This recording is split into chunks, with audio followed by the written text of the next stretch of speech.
For this video, I'm going to answer a very interesting question that I'm getting a lot, and that is, can you make EDM or can you make electronic music with Garageband? When it comes to music production, can you produce EDM with Garageband?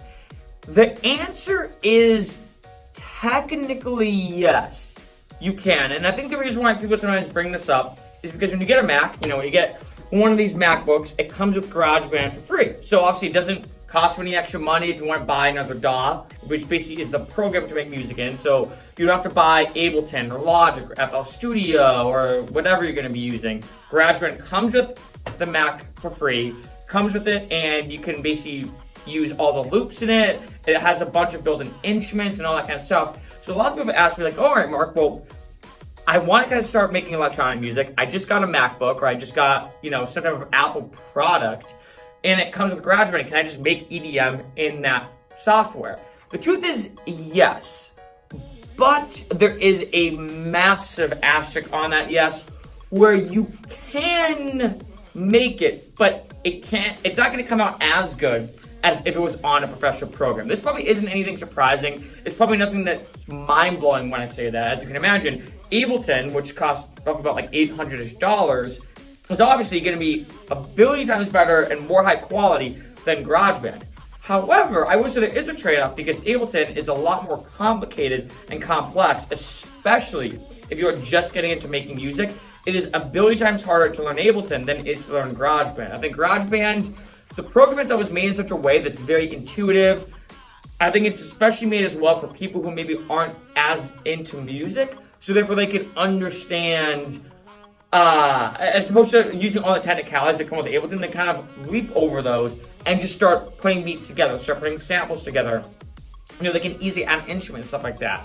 So overall, if you're basically watching this video being like, I want to get into EDM production, I want to start making electronic music, I really want to get into music production, is GarageBand the best way to go? My answer is, well, you can at least get started. You can import VSTs to GarageBand, which is good. So I do suggest, if you haven't checked it out yet, check out my playlist, the free VST Plugin Detective. And VSTs are essentially plugins or other pieces of software you can add on or tack on to your main workstation. So when it comes to music, obviously your main workstation is called your DAW, and that's like Ableton, Logic, GarageBand, whatever. That's your main workstation. And then a VST is basically a plugin or a mini piece of software that does a very specific thing you can basically add or bring in to basically your workstation.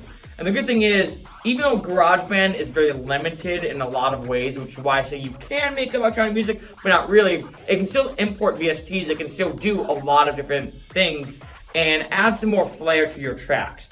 So my best advice, especially, like I said, if you're just starting out, if you're a beginner, start with GarageBand if you want. Start making electronic music, use some of the loops and the beats. But when it comes to the true technicalities of music production, I'm talking the engineering side, in terms of like EQing, compression, mixing, mastering, bussing, sound design. All these kind of things are really, really difficult to do in GarageBand. And you can do some of them, but not at the depth and of the scope that you can do in other, basically more high quality software.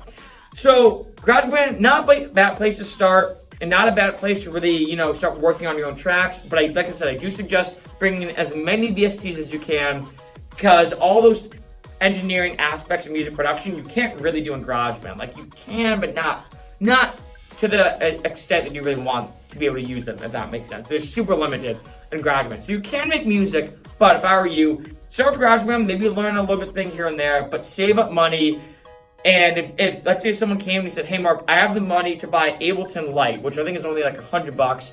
Should I do it? I'd say 100% yes. Just start with Ableton Lite. Don't even touch GarageBand. Start with Ableton. I have a link this below if you want to check it out, and just go from there. Or start with Logic or FL Studio or Pro Tools, or basically a software that, at least when you start out, the learning curve in the beginning might be a little more difficult, but you can be way better off in the long run.